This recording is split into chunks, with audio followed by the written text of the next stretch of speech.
I never thought I'd tell this story out loud. My life didn't just change one day. It quietly slid in a direction I wasn't ready for. My name is Nora, and I'm 40 years old. For more than 2 decades, it's been just me and my son, Aaron. He's 22 now. We grew up together in a way, me learning how to be a mother and him learning how to be a person, side by side. We've always been close. Maybe a little too close, if I'm being honest. That night, the one I'm about to tell you about, started like any other. It was bitterly cold. Our old house never warms up as fast as it should. The radiators rattle and groan as if they're arguing with the winter air. I had just finished cleaning up the kitchen when I heard the front door close and Aaron's footsteps dragging down the hallway. He looked exhausted. Dark circles under his eyes. Shoulders heavy, backpack hanging off one arm. He'd been working late shifts at a cafe while trying to keep up with his classes. He dropped his bag by the door without even bothering to kick off his shoes. "Hey," I said softly. "Rough day?" He gave me a small, tired smile, the kind that doesn't quite reach the eyes. "You have no idea," he murmured. I feel like my brain's melted. I watched him for a moment. This young man who used to run around the living room in dinosaur pajamas, now barely had the energy to stand. "If you want," I said, "you can lie down in my room. It's warmer in there. I'll put an extra blanket on the bed." He hesitated. "You sure? I don't want to kick you out of your own room." "I'm not going anywhere," I replied. "I'll just sit and read." "Come on." We walked down the hallway together. The air was colder there, and we both instinctively wrapped our arms around ourselves. When we got to my room, I pulled out a thick blanket from the closet and shook it over the bed. He sat down heavily, then slowly stretched out on top of the covers. The lamp beside the bed cast a soft, yellow light over the room. I sat on the edge of the mattress near his feet, watching him kick off his shoes and settle in.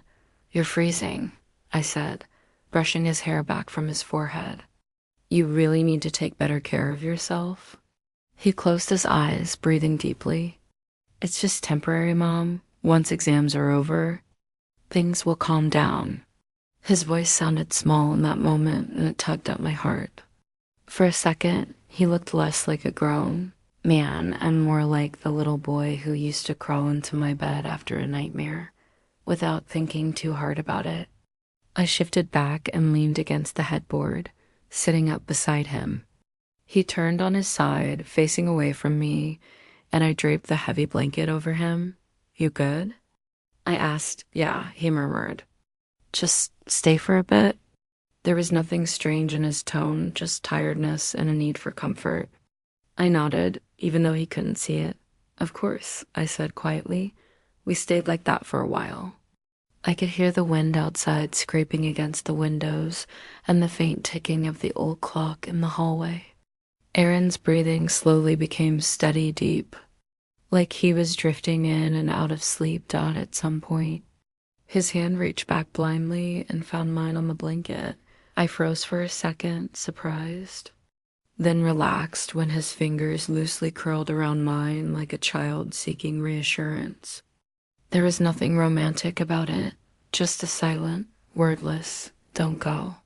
I squeezed his hand gently, and that's when it hit me, how much he still leaned on me, and how much I still leaned on him. We'd been each other's whole world for so long that somewhere along the way, our roles got complicated. I tried to be both parents, his cheering squad, his safety net.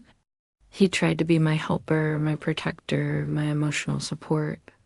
It was a lot for both of us, more than either one of us ever admitted. As we lay there in the quiet, my mind started racing. Was I holding him back?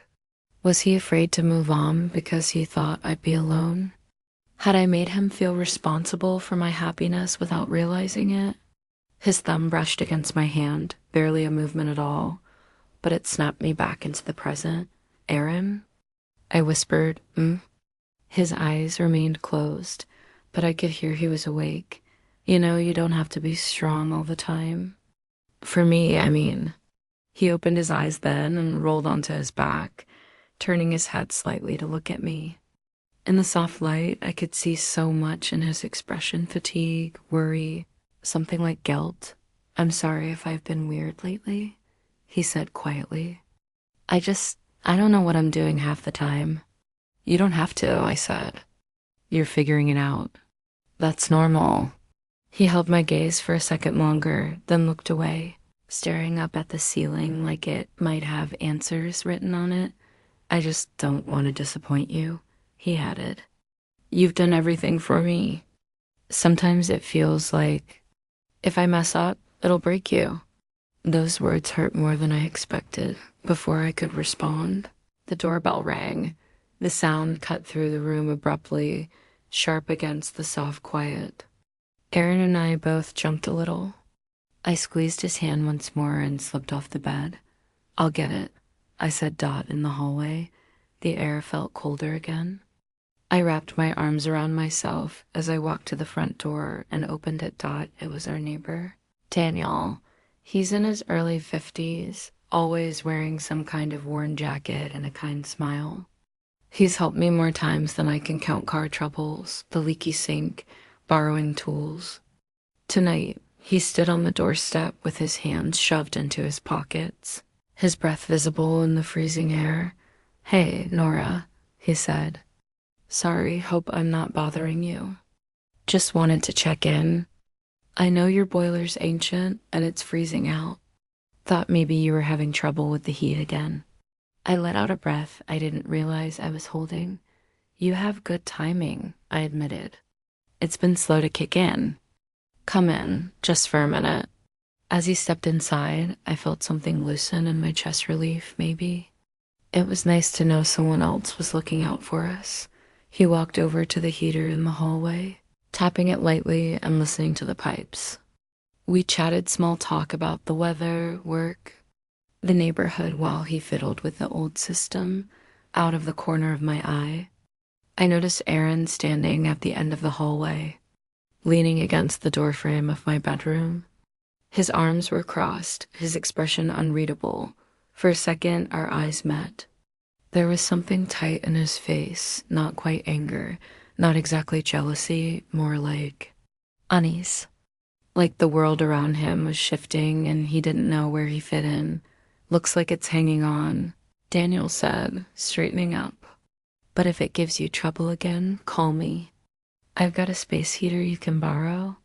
"Thank you," I said sincerely. "I really appreciate it."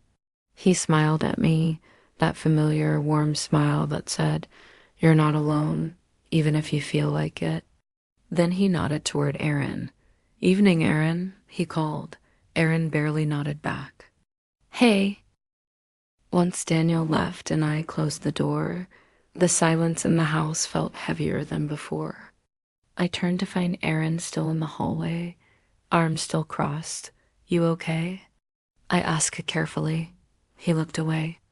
"Yeah, just didn't expect him to drop by. That's all."